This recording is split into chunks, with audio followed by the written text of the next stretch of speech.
Thank you so much. Thank you. So thank you, Michelle, for suggesting that we start off with that beautiful piece of music. I think it leads right into what we want to have a chance to talk about today, what it means to center these conversations in Blackness, what it means to center it in who we are. Just sitting with that piece of music, and I experience joy. There's sadness mixed in with the sadness. The sadness is sweet. I hear the passage of time. There's hope, right? There's all these things present in that one piece that when I think about what contemplative practice does for us, I think it gives us the ability, the capacity to sit with and be with all of it, right? When we talk about what it means to sit down in the middle of the whole catastrophe and be with all of it. and meet the moment as it's arising. I want to start off, I want to thank you publicly.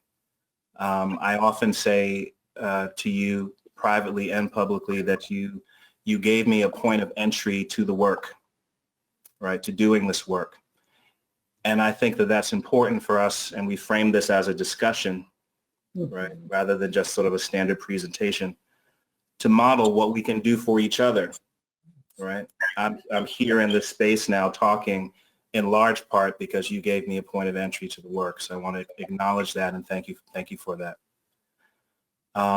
So start off with our discussion, and we're going to just be free flowing, and then when we get to the point where we can take questions, please chime in with anything that resonated with you or anything that you feel that we've left out of the discussion, anything that needs to be said. We just want to be able to hold this space and allow ourselves to see what emerges. So to start off, Michelle, I would love to know, like as I'm getting to know you better, I'm realizing that there's so much about you that I don't know. Every once in a while you throw me a few surprises. That's wonderful. But I want to know what drew you to this work, this idea of mindfulness and this idea of a contemplative life or a contemplative journey. What drew you to this work and what sustains you in it now? That's a big question. And I'm glad you asked what drew you to this work, because I think it was very much a drawing. And it's difficult to talk about or to pinpoint where things actually begin. Did this contemplative mindfulness work begin when I was 5 or 6 years old, when my grandmother used to put crosses on our forehead of holy oil before we would go to school or go out and play? Did it begin when I was a preteen and holding big questions like what is life about, and reading Jonathan Livingston Seagull and Siddhartha? Did it begin when I was in college and learning about colonialism and being an African woman, or when I went to West Africa and saw water dancing and people walking and holding hands, men holding hands with each other, people sitting and being together? Did it begin when I was studying anthropology? As you know, the discipline of anthropology is one where we try to hear beyond hearing, and we do a lot of qualitative research, a lot of ethnographic work, and that requires being with people in a certain way and being with yourself in a certain way, in a reflexive and a reflective kind of way. So what drew me, I think, to this work is just wanting to understand from a deeper place the human experience, the human condition. And I found that as I taught my classes and told students stories of my travels and my family to try to enliven some of the textbooks and the concepts, and invited them to tell stories, and invited in music and movement and writing and deeper thinking, honestly, I didn't know what I was doing was contemplative pedagogy. Mm-hmm. And I've heard a lot of people say this. I'm like, I'm just teaching, I'm doing teaching. Okay. And so when I came across See Mind, I was like, oh, so this has a name, and there are people doing this. Okay. And so that was maybe 7 or 8 years ago. Okay. Beautiful. So I think what draws me and what sustains me are pretty much one and the same. Mm-hmm. To have a deeper understanding and appreciation for our human condition, to foster deeper connection, and to really inspire real learning. Because as we know, it's much more than exams and how much you can remember. It's a much deeper enterprise. Absolutely. So I think, what I love about how you were talking about this is you're speaking to the ways in which you've been doing this for a long time, right? You've been doing this work, and it's been steeped in your own story, your own narrative, who you are, who you've understood yourself to be, who you've understood your people to be. Mm-hmm. And now we're in a moment where, we see contemplative pedagogy and we see mindfulness, and it's it's packaged and commercialized and presented in a particular way. Oftentimes I'm looking in, Mindfulness magazine or something like that. I don't know if there's a magazine called that, but I see several magazines like that. Mm-hmm. And I'm not seeing a lot of us in those images and in this idea of who's supposed to be doing this mindful work. And we often can sit with this this quandary as Black people of knowing that we've been doing this stuff for a long time. Mm-hmm. And now it's been packaged in a way and offered back to us. Mm-hmm. And so we sit with that tension. So the next question that I wanted to see if we could talk about is, what has your experience been as a Black person in predominantly white mindfulness spaces, right? What has your experience been? And maybe let's first start off with, well, what's been good, right? Mm-hmm. What are the things that we've taken from those spaces as we found them, as we've shown up? And then maybe what has been lacking? Yeah. Yeah. Okay. So quite honestly, the predominantly white mindfulness spaces I've been in have been the Sea Mind spaces and our Acme spaces, right? Mm-hmm. Our summer session and sometimes our annual conference. But I've attended other events. They have been incredibly diverse spaces. I've learned more mindfulness approaches, tools, the philosophies, I should say, behind mindfulness. I've developed some incredible relationships and friendships with people that have led to opportunities to speak about my ideas and develop my ideas. They've led to some wonderful connections with a range of human beings. Mm-hmm. At the same time, spaces have been problematic. They're sometimes presented, not necessarily the Sea Mind space, but they've sometimes been presented as places that exist outside of the tensions and complexities that are germane to our being, Mm-hmm. at least our being in this society. Mm-hmm. Issues of race and class. There's sometimes in these spaces a tendency to not deal with those things or to wash over those things. Sometimes there's also just the feeling of discomfort when you are a Black person, a Black woman, in a room of others and we're doing practices to engage deeper, to go further, to look at ourselves, and you're the only one or one of a few. Mm-hmm. Because we live in such a racialized society, race is always present. It's a part of our identity. Mm-hmm. And so, when there are discussions around mindfulness, when it's a conference, when people are talking about mindfulness, when practices are being appropriated, commercialized, and I don't know, just presented in a particular way, there's a rub. There's discomfort. Mm-hmm. I was talking with a friend the other day, and maybe her story sort of can convey it a bit more powerfully. She talked about a particular meditation center that she started frequenting in the DC area, and she was the only Black woman. And, people are sitting in there engaging in practice. And after the practice, of course, folks talk about how connected they feel and how we're all one, we're human beings. Mm-hmm. And then outside of the practice, when they begin to leave, no one speaks to her. Right. Or the next day when they're walking into the meditation center, no one acknowledges her, like she's not seen. Mm-hmm. And it's like, how didn't we just have a moment where when you said connection and humanity and a whole community, was I included in that? Yeah. Or not?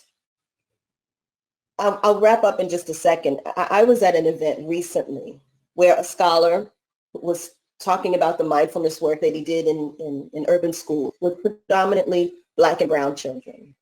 But the ways in which he talked about that worked, felt, and were delivered in such a patriarchal way, in such a let me come in and save sort of way. We have to factor in these realities of race and class and oppression, even in the work that we're doing with mindfulness, especially in the work that we're doing with mindfulness and contemplative approaches.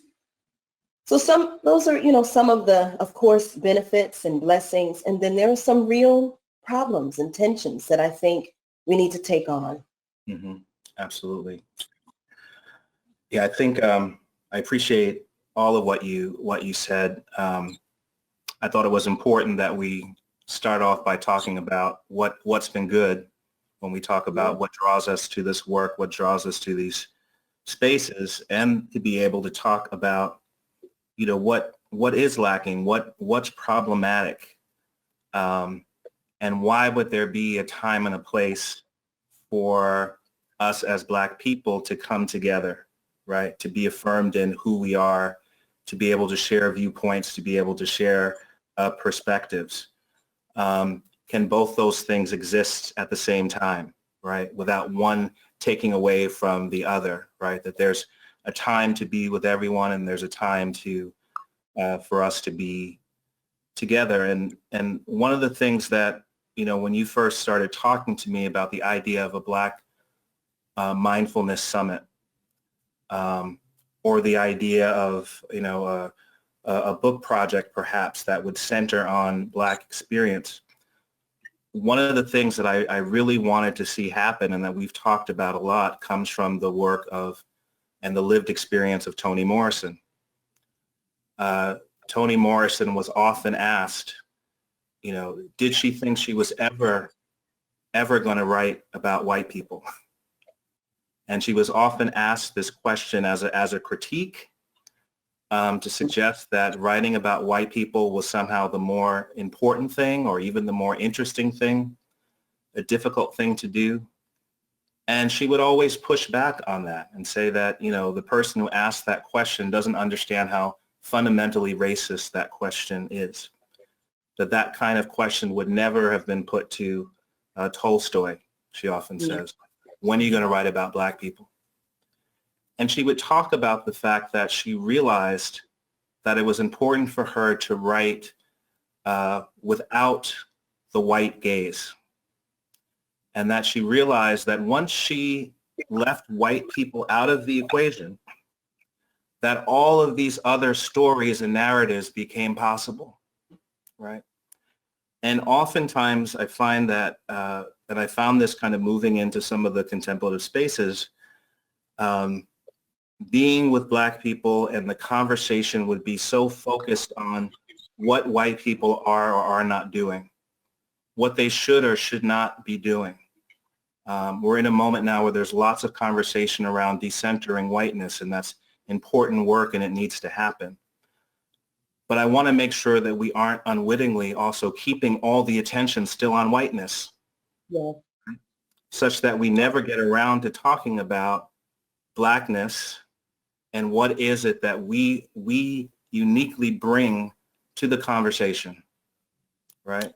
What does this mean in the context of our own experiences, and wanting to have space and time to do that.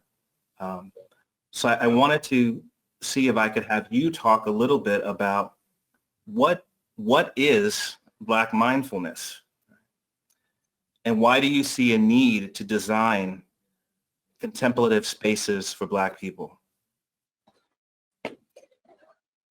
So I think Black mindfulness is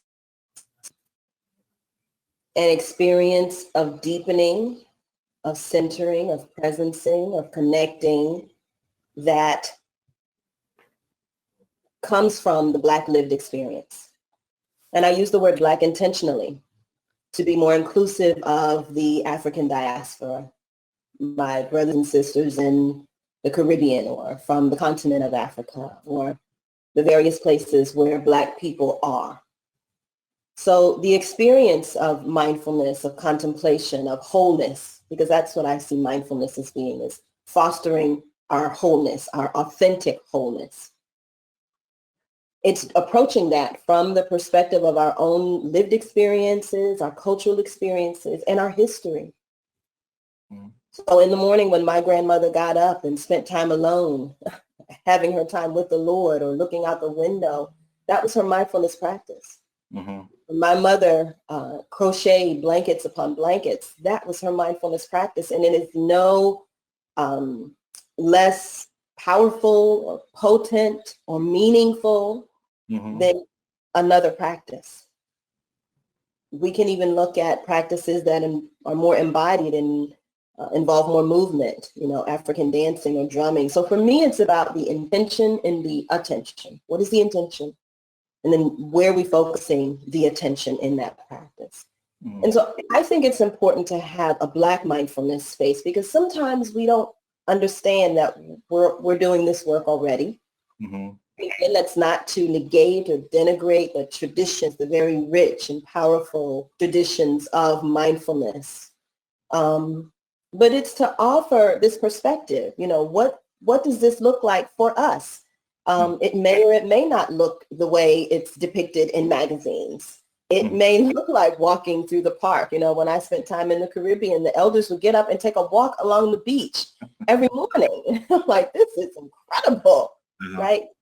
That is a practice, right? So it's important for us to have spaces where we can center our needs for healing, our needs for justice, our needs for joy, our needs for community, where we can center our experience and our convenings, and where we can experience our hope for the future. Yeah, absolutely. I think oftentimes people don't realize how much, their public expression of practice is steeped in who they are as cultural beings. So when I think about the piece of music that you chose to start us off with, and thinking about the fact that, I don't generally hear that kind of music when I go to the yoga studio, right? It's a different aesthetic, a different cultural kind of worldview that's being put in the forefront there, in terms of, well, what does mindfulness look like? What does it sound like? What does it feel like? Who does this? Who does this work? And so I love the ways in which you are creating these spaces, and maybe for some people complicating their perceptions or understandings of even what all is contained. We talk about mindfulness or contemplative pedagogy, and to push deeper on that. So last year was the first annual Black Mindfulness Summit. We're hoping that we're going to be able to do it coming up next month with everything that's emerging. But I wonder if you can tell us, tell everyone who's listening about the Black Mindfulness Summit. How did this idea emerge? What need does it fill? Can you tell a little bit about what happened at the first annual Black Mindfulness Summit, and then we can, when you're ready, we can share some of the slides and images from the time that we spent together. Absolutely, sure. So with your help and the help of Stephanie Briggs and Tracy Curry, we organized a roughly day and a half experience. We brought together primarily educators in higher ed, but others as well, graduate students, artists. We brought them together about a day and a half at a hotel in Delaware. We rented a meeting room and arranged to have some food, and folks came. There were about 16 or 18 people in attendance, and it was phenomenal. We prepped the space in terms of setting up chairs, but also prepped the space with prayer and intention. And I set up an altar, if you will. People were invited to bring something meaningful to them, so that could serve as our opening practice. And folks brought, one sister from Baltimore, Wendy Devereaux, brought a box of tea that her aunt uses in Jamaica, something like hibiscus tea. Bradford Grant brought a tie from South Africa from his travels. So it was a way to build community with each other and get to know one another. And everyone placed their items on the altar. There were books, all sorts of things, candles, flowers, beautiful things. We spent time being with each other. We spent time learning new practices. Brad Grant, again, from Howard University, did a session with us on drawing as a contemplative practice. Sister Cecilia B. Loving from New York did really a Reiki sort of healing session. We played music, we danced. Some people weren't feeling very well. they were welcome to lie down and just be present in the room. But what really happened was folks talked about what it means and what it feels like to navigate in this mindfulness space as Black people and as Black people at their particular institutions. And what emerged from that experience is that a lot of people are hurting. A lot of people are dealing with racism and oppression and just all these questions around legitimacy and everything in academia. And it's really hard to be in the spaces that they're in as contemplatives. And the need for community and the need for a connection with others who are trying to walk a contemplative walk, if you will, and also deal with these issues of injustice was just a very pressing need. So those are some of the things that happened at the summit. Absolutely. I want to tell you that I wasn't quite ready for what occurred in a beautiful way. I wasn't ready for it. If anyone has read Margot Jefferson's Negro Land, she talks about the mantra of the Black community that she grew up in was achievement, invulnerability, and comportment, right? And I didn't realize prior to getting there how important it was for me to carry myself in a certain way, to keep myself together in spite of whatever madness is going on. And in the opening circle, the introductory circle, you know, there were people who were breaking down and crying in the opening circle just at witnessing and experiencing how powerful it was for us to convene in a space, right, where it was just us looking at these issues through our lenses and, as you say, through our lived experiences. I am not a person who likes to cry in public.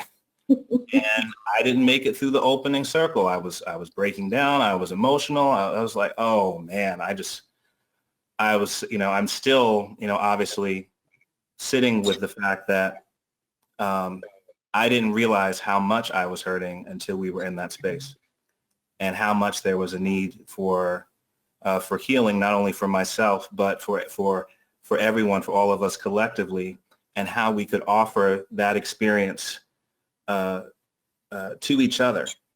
Yes. Or just to be with each other, and whatever it was we were feeling and experience was a powerful and beautiful thing.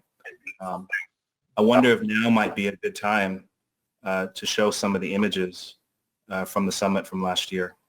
Yes.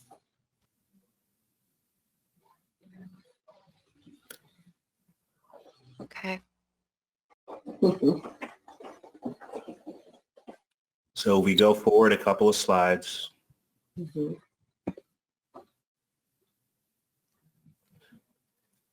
don't know, Michelle, if you'd like to maybe start there. Let me say just a bit about this slide, really more about the photo. This was on a day when our annual summer session was taking place. And during the summer session, of course, we have presenters. It's a wonderful experience. But on this particular day, a presenter was sharing slides about some research on mindfulness, and I don't remember all of the particulars. But something in that presentation was very offensive and dehumanizing, particularly for Black people.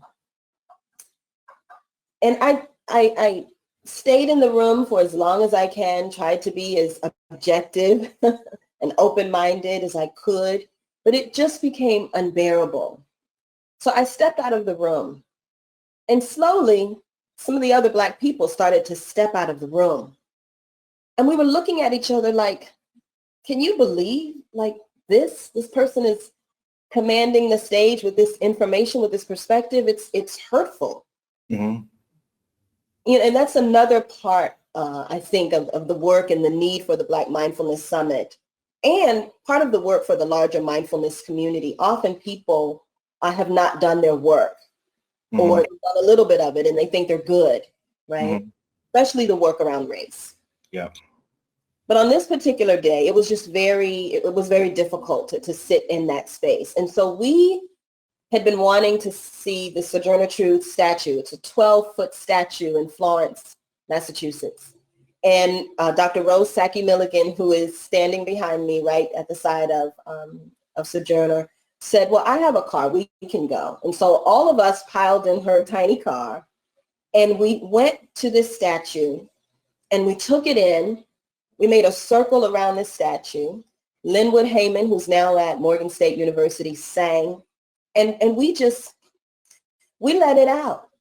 But we also reconnected and remembered, because that presentation was dehumanizing, and we needed to remember who we are and what we are. And it was the perfect time to make that trip, that little field trip to that statue, because we were able to return to the session with a sense of restoration. We didn't announce to everybody that's what we did, but we knew that it's what we needed to do. Absolutely. So if we can just move forward a little bit. Thank you. So we talked a bit about the absence of the white gaze. So yes, the summit comes, out of this question: what does mindfulness look like for us? What is possible when we all sit together, when we share our experiences, when we think back to our family experiences, our community experiences? Where were the spaces where we were really present, where we were really there? Was it the family reunion? Is it at the dinner table? Is it, gardening? And how can we bring more of that into our lives now? Absolutely. Yeah, we can scroll forward a little bit, see some of the images from the day. Sure. We can go to the next slide. Maybe go one more. That was not a slide from that day. We stayed clothed.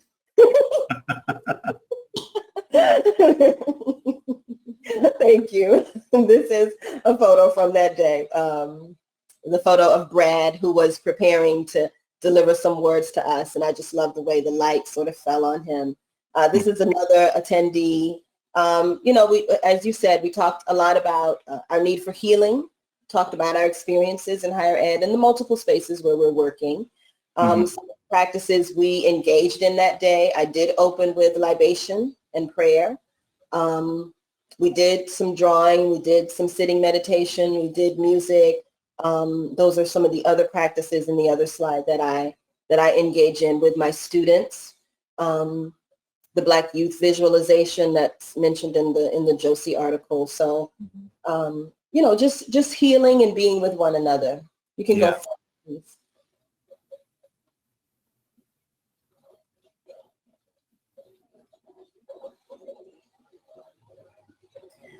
So we also spent some time talking about a book project, which is still an evolving conversation. A project that would allow us to really talk about what is Black mindfulness. So multiple roads and the multiple paths that lead to, or that constitute, I guess, our mindfulness or contemplative experiences. And so we, circled up in smaller groups and talked about that and worked with language and so forth. So I have another question for us to think about before we start to open it up to see what questions or contributions others might have. And it's to talk about, all the diversity that exists even within the people that we're bringing together under the lens, a framework of Blackness, that there's many different ways that we show up in the space as Black people. And you and I have had discussions about the fact that, for myself, my contemplative practice is steeped in Buddhism. I'm part of a Zen community in Cambridge, Massachusetts. For other people, their contemplative practice might be rooted in the church and notions of centering prayer, or other traditions. I love everything that you're bringing from Yoruba and other African traditions. And I'm wondering, what do you think, with all of the different ways we come at this, what is the through line, or what is the the commonality or the common need or experience that holds the whole thing together as a Black mindfulness space? Mm-hmm, mm-hmm, mm-hmm. I think the through line is mindfulness and contemplative practices for authentic wholeness, rooted in the experiences of Black people, understanding that they are varied. Mm-hmm. And the through line is also freedom. Mm-hmm. The through line is freedom, because it's challenging to be authentically whole and authentically yourself when you are navigating in a space of oppression and pain and lack and invisibility. Mm-hmm. And although we have to still negotiate those spaces, I think our practices give us a bit of sustenance as we do so. Okay. Powerful. So maybe now we can see if there are any questions that have come through for us. Maybe we can engage with some of those questions. Sure. Yeah, so if we just want to take a few moments to let people submit those questions. I have seen a few come in, but I just want to give folks a moment or two to do that. And Stephen and Michelle, should I go ahead to the last slide to show your email addresses? Sure.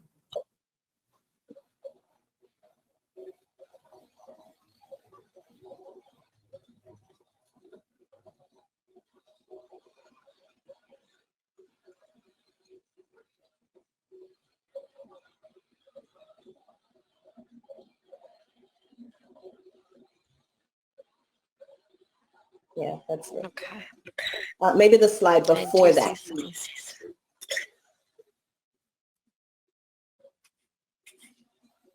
Sure. Thank you. Thank you, Maya. Yeah. So these are a few more of the images. The summit is scheduled for April 17th through the 19th.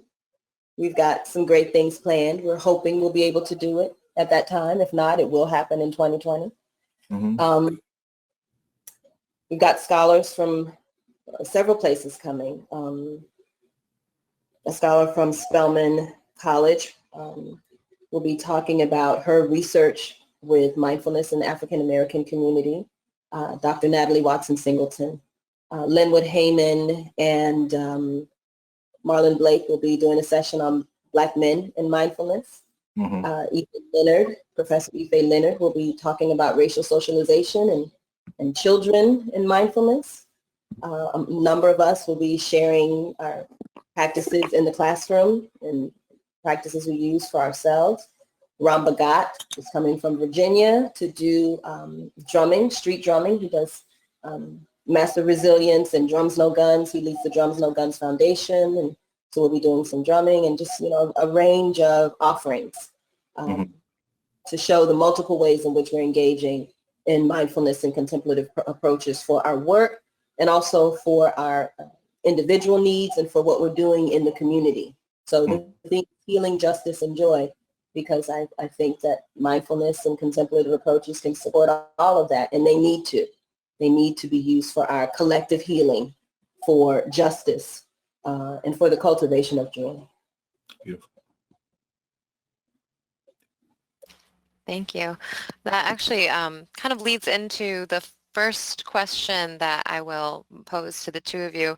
And it's possible that one of your slides also has some of this information. But what are some resources for Black contemplative practitioners? Yeah. Yeah, one of the slides does have some information. There's some wonderful offerings by Velma Cobb from Toro College. Her work, her scholarship focuses more on mindfulness in K-12 education through the lens of equity, but it can certainly be adapted for other spaces. Cheryl Petty writes about mindfulness for social transformation, and you can actually access her article online. I think it's hosted on our C-Mind website.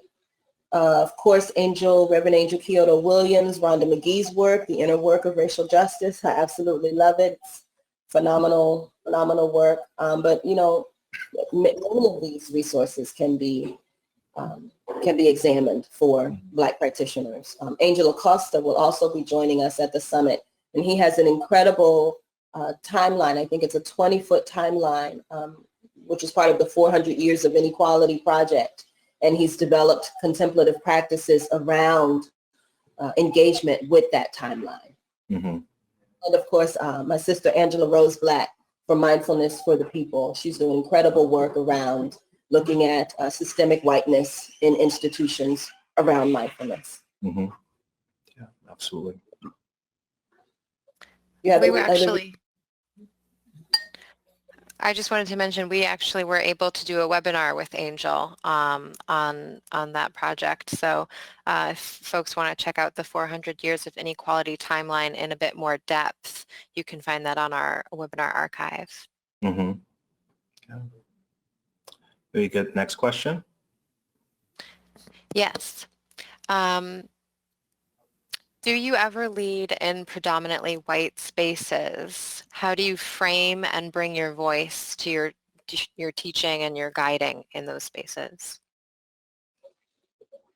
Very much the way I'm doing it now. I think, you know, I'm in this space now. I teach a lot of courses around culturally responsive teaching, urban education, and most of my students are white students. I have, you know, maybe a handful of students of color every time.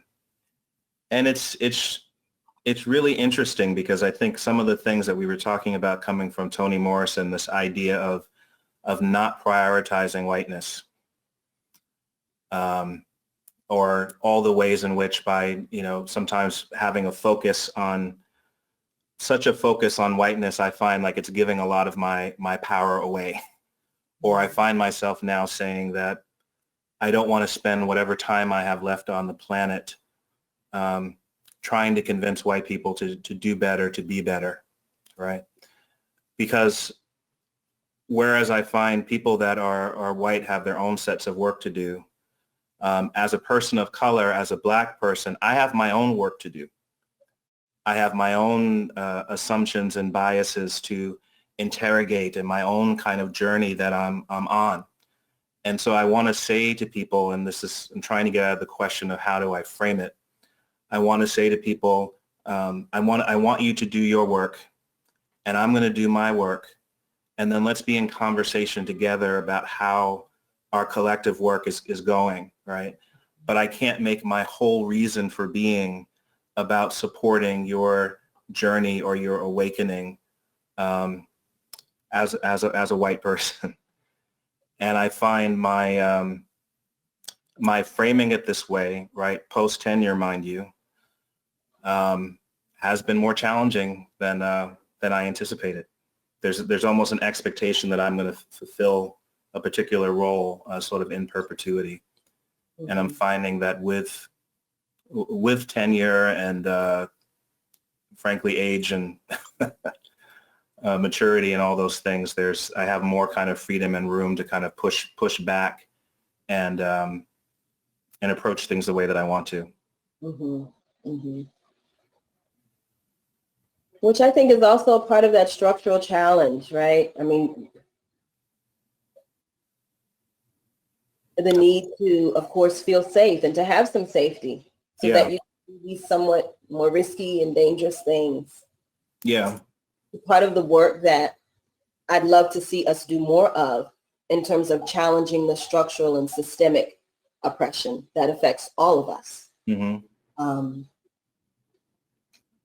I teach at a predominantly Black university, but even in doing that, you know, there are questions about, you know, what are you doing? What is this approach? And is this something that Black people do? Is this something that will help our students learn? And, you know, some of them are legitimate questions. Mm-hmm. Part of the work, I think, that I also have to do, and we have to do as a Black community too, is validate our own legitimacy. Mm-hmm. And heal ourselves from the ways in which we've been impacted and harmed by 400 years of oppression. Yeah.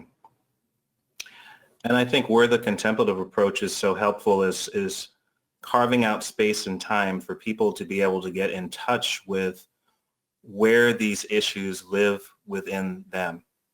So I'm often asking students to reflect on, what were the first messages you ever received about race? And where did those messages come from? And a lot of students are not used to kind of sitting with their own experience, going deeper to kind of get in touch with, okay, well, where did I learn, these perspectives, these viewpoints, right? Mm-hmm. And I'm always saying to students that, all of us absorb all the messages that are coming at us from the larger society. So if there's racism in the larger society, when we do the work of being introspective, we're going to find that in our institutions, and we're going to find that within ourselves. Mm-hmm. And so in my case, working with people that are going to be teachers, I need for them to do that work of seeing what is in there, right? And for most of us to get some of this stuff out of us requires a lot of scrubbing. Mm-hmm. And so I see contemplative practice and a lot of the dialogues that can emerge out of it as being part of that kind of process. And unfortunately, a lot of our efforts around diversity and inclusion work don't succeed because people are not willing to do that work. And I think that's been so much of the value of contemplative practice, but also contemplative pedagogy to the work that I have to do, with students around interrogating issues of race and systemic oppression. Absolutely. Absolutely. And on my end, it's asking Black students, what were your first experiences around race? Mm-hmm. Where did you learn that? I'll share something somewhat personal. When I was young, my mom remarried when I was 5 to my wonderful father, who was much lighter than I was. And I cried. I said to her, why are you marrying this white man? I was 5. Mm-hmm. But I had already learned so much and internalized so much about Blackness and whiteness, and not all of which was very healthy, right? That I felt that something really wrong was going on because I had grown up in public schools and I saw the black and white films of Martin Luther King Jr.'s assassination. Mm-hmm. And I was like, this cannot happen. No. So yeah.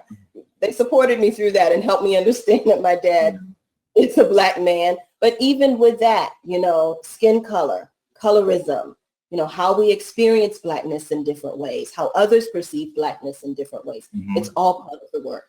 It's Absolutely. all part of it. Maya, can you go to the next slide? I'm sorry. I want to make sure that folks have contact information in case they want to follow up with me or with Stephen. Mm-hmm. I think, yeah, perfect. Okay. Yeah.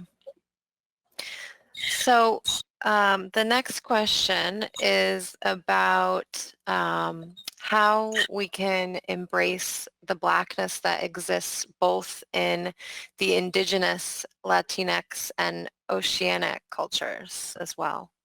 Mm-hmm.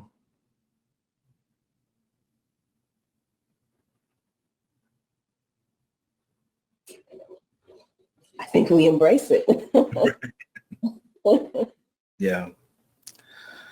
I think, when we were talking a bit earlier about the fact that there's so many different ways that we show up in the space, and just thinking about, the importance of intersectionality, Mm-hmm. All the differing identities that we bring to the work, and making sure that there's room and space for people to be able to express and talk about how that informs their experience or their understanding of mindfulness, how they live every day. I think that's one of the things, one of many things, Michelle, I think that you've done so beautifully, not only with the Black Mindfulness Summit, but other times when I've had an opportunity to engage with you, is that you allow space for all of it, right?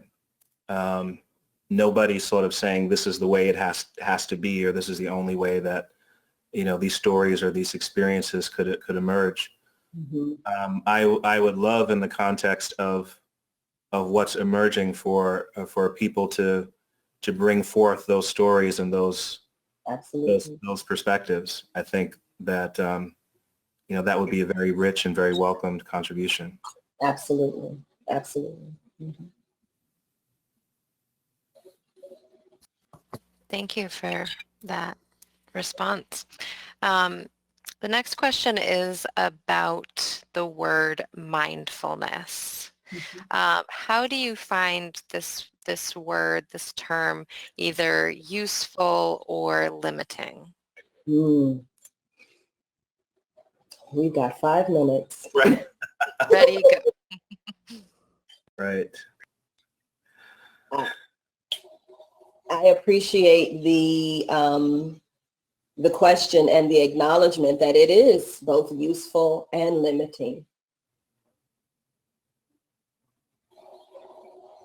Because, our whole being is so much more than our mind. The word has been so commercialized, and so many people have mindfulness trainings, and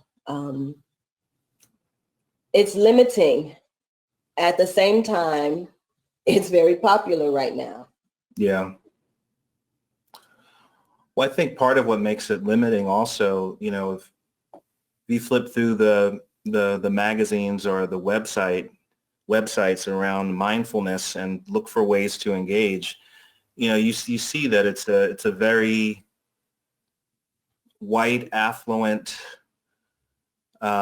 It's very expensive to go to all of these retreats. It's expensive to have space and time to sit. There are a lot of cultural assumptions and understandings that are underpinning the way, right now we're talking about mindfulness. I think the fact that it's popular in the moment gives us sort of a starting point to have a conversation. Mm-hmm. But I think certainly when we're talking about creating and designing contemplative spaces for Black people, for people of color, we very quickly have to move past, any superficial understandings of mindfulness. Absolutely. Yeah. And understandings that suggest it's separate from other forms of knowing or mm-hmm. superior to other forms of knowing and being, right? Yeah. One of the challenges of it is, of course, it's been so decontextualized in this cultural context. It's so separate from the larger spiritual and ethical and the philosophy in which it is embedded in Eastern cultures and Eastern mm-hmm. traditions. It's sort of been taken out and packaged as a 12-week, 18-week, 1-year program that upon certification, after you've paid a certain amount of money, you are now proficient, maybe even an expert. Mm-hmm. Those are all problematic dimensions. There are also aspects that allow an entry point. So again, to sort of echo what you said, an entry point, but we have to know that we need to move beyond that entry point. We have to go deeper. Yeah, absolutely. And be ready to talk about what we're talking about without using the word mindfulness when we need to. Mm-hmm. If the word mindfulness becomes a barrier to someone understanding or flowing with or wanting to be a part of, that we're prepared to talk about it in different ways. Yes. I think that's important. Yeah. Absolutely. And in fact, with my students, because the word is so popular now, they're much more familiar with it. But I often use words like centering. Let's do a centering practice before mm-hmm. I start lecturing. You just got off the train. You're probably tired and a little hungry. So let's just breathe a minute and center and pay attention to what's showing up, what we're hearing inside and outside of us. So yeah, having different language is useful. Yeah. Thank you both. I think that will conclude our question and answer portion of today's webinar, and that's a great place to end. I just want to note that there were many questions that we weren't able to get to today, but I will be downloading them all and sharing them with our wonderful presenters so this conversation can continue. So thank you, Michelle and Stephen, so much for sharing this conversation with us today. I also just want to take a quick moment to mention that we have some more opportunities for online engagement coming up. We have another webinar that we're calling a practice-based webinar on March 24th at 3 p.m. Titled Exploring Interdependence Through the Lens of Blackness with Ruth King and Camila Majid. So we will share the registration information for that webinar as well in our follow-up. As a reminder to everyone, this webinar was recorded, so we'll be sending you the link to that. You'll be able to reference the slides and Dr. Chatman and Dr. Oliver's information there. So again, thank you all very much for joining us, and thank you, Michelle and Stephen, for being with us today. Thank you. Take care and be well. Take care all.